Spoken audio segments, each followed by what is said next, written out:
Tapi tidak apa, itu adalah hak dia dan bukan hanya sebagai sekedar hak anak, tapi itu sebagai hak sipil yang dijamin oleh negara.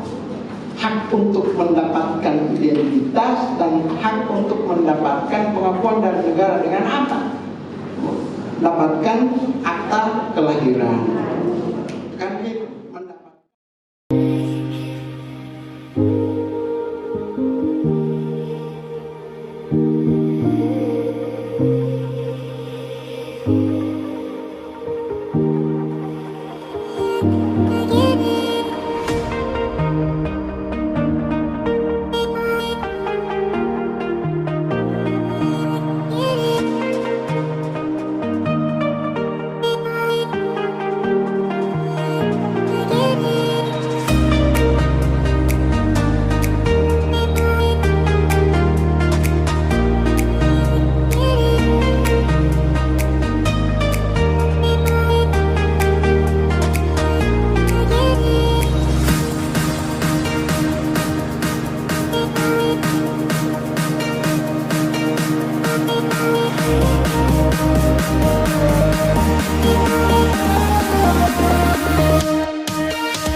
Nama saya Sahranto Buhu, peserta atau tim relawan dari Desa Tanah Putih, Kecamatan Botupingge, Kabupaten Bone Bolango, ingin menyampaikan pesan dan kesan tentang pelaksanaan pelatihan untuk para relawan sahabat perempuan dan anak. Kami akan menjelaskan bahwa di Desa Tanah Putih untuk kegiatan pemberdayaan perempuan ada beberapa kegiatan yang kami laksanakan. Yang pertama itu dari kegiatan keagamaan. Kegiatan keagamaan itu berupa tadarusan Al-Quran dan pengajian-pengajian yang dilakukan setiap minggu. Terus ada untuk kegiatan kesehatan. Kegiatan kesehatan itu kami lakukan berupa pelayanan-pelayanan kesehatan mulai dari remaja sampai dengan lansia. Terus untuk kelompok wanita tani, kita juga memberdayakan perempuan melalui menanam hasil-hasil dapur kayak tomat, rica dan sebagainya, sehingga ekonomi perempuan itu terutama ibu-ibu rumah tangga bisa terbantu dengan kelompok wanita tani.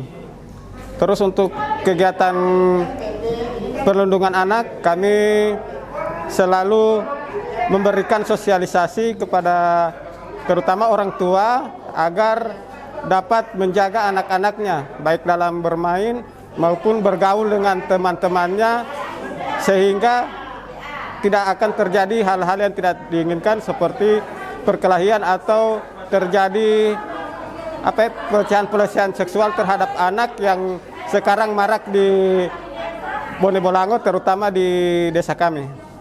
Mungkin itu pesan dan kesan kami. Terima kasih. Wassalamualaikum warahmatullahi wabarakatuh. Baik, perkenalkan nama saya Rosalin Tanaio. Saya perwakilan dari Desa Ayula Selatan.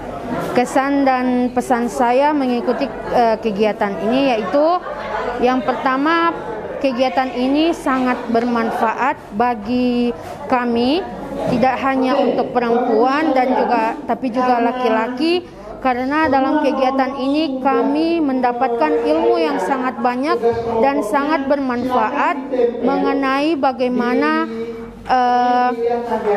bersikap kepada masyarakat, khususnya perempuan dan anak. Jadi dalam kegiatan ini kami lebih banyak belajar bagaimana meningkatkan kualitas seorang perempuan, tidak hanya remaja tapi juga orang tua dan lansia, dan bagaimana kita peduli dan mengawasi anak-anak agar tidak terjerumus ke hal-hal yang tidak baik.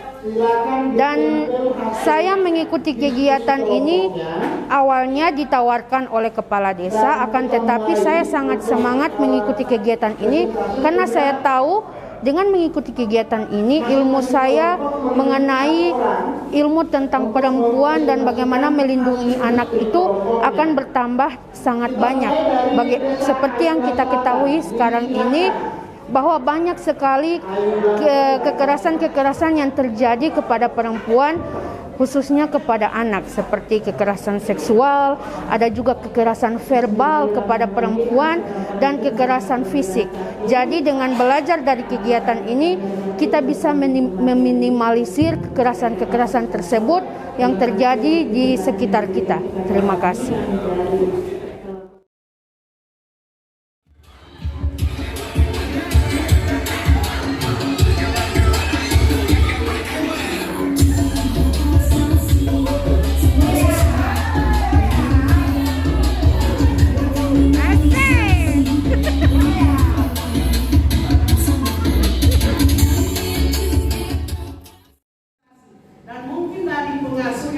Pengasuh awalnya mungkin memiliki honor, insya Allah dengan anggaran yang akan kita usulkan ke pemerintah desa, ini akan terbareng sama-sama. Anak yang diasuh jadi anak yang diasuh yang baik.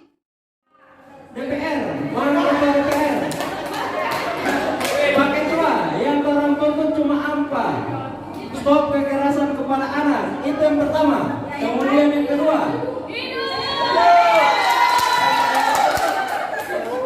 mempekerjakan anak di lokasi, di bawah. Dan yang ketiga, anak-anak diberi kesempatan untuk menyampaikan aspirasi mereka. Dan poin penting terakhir yaitu turunkan harga minyak kelapa. Kedua, yang menjadi polemik yang ada di dalam rumah tangga. Sekali lagi, turunkan harga minyak. Oke, terima kasih. Pelatihan Desa Ramah Perempuan Peduli Anak atau istilahnya DRPPA itu sebagai perwujudan 5 arahan Presiden Joko Widodo untuk meningkatkan pemberdayaan perempuan dan perlindungan anak di Indonesia. Dalam hal ini melalui Kementerian Pemberdayaan Perempuan dan Perlindungan Anak yang juga menjadi mandat dan komitmen Ibu Bintang sebagai Menteri Pemberdayaan Perempuan dan Perlindungan Anak. Sebenarnya ada 5 fokusnya, yaitu peningkatan pemberdayaan perempuan dalam kewirausahaan, peningkatan peran dalam perempuan dalam pendidikan anak, penurunan kekerasan terhadap perempuan dan anak, penurunan pekerja anak, dan pencegahan perkawinan anak. Nah, kalau kita lihat di sini, ini adalah peserta yang berasal dari desa, dari 3 desa di Gorontalo yang kemudian dipilih menjadi desa yang ramah perempuan dan peduli anak. Kita yakin bahwa pemilihan desa itu adalah kunci dari strategi implementasi sampai di tingkat desa. Jadi perlu diketahui bahwa pelatihan DRPPA ini sebenarnya serentak di seluruh Indonesia karena merupakan perwujudan untuk memulai dari desa, pelindungan anak, pelibatan perempuan, dan juga menunjukkan bahwa tidak ada satupun yang tertinggal dalam program pelibatan desa. Nah, kawan-kawan ini adalah relawan SAPA, Sahabat Perempuan dan Anak. Mereka terpilih karena mereka dianggap aktif dan juga bisa menyampaikan pesan-pesan terkait dengan kebijakan dan aturan pemerintah dan juga melibatkan dalam gerakan perlindungan anak dan perempuan. Kira-kira begitu. Materi pelatihan itu mereka bicara tentang kebijakan dan kita juga mengajak mereka melihat apa kebijakan di desanya tentang perlindungan anak dan perempuan. Kemudian apakah ada kebijakan di masing-masing desa, kemudian kalau tidak, apa rencananya mereka. Kemudian setelah materi konsep dari Desa Ramah Perempuan dan Anak, mereka diajak ke materi perubahan norma. Perubahan norma apa? Norma perlindungan terhadap perempuan dan anak. Terutama bagaimana desa itu bisa mempunyai program-program yang responsif gender, yang juga bisa menyuarakan kepentingan perempuan dan anak. Kemudian juga di dalam anggaran, bagaimana anggaran itu bisa perspektif gender, itu ya dengan melibatkan perempuan dalam menjadi relawan SAPA. Kemudian selanjutnya perubahan norma, mereka akan mendapatkan materi tata kelola DRPPA, bagaimana gerakan itu terjadi. Ada tata kelola, kemudian ada partisipasi masyarakat, ada distribusi informasi, kemudian juga ada struktur dalam relawan SAPA sampai kemudian berkegiatan, dan nanti ujungnya adalah perubahan norma di masyarakat. Kira-kira begitu.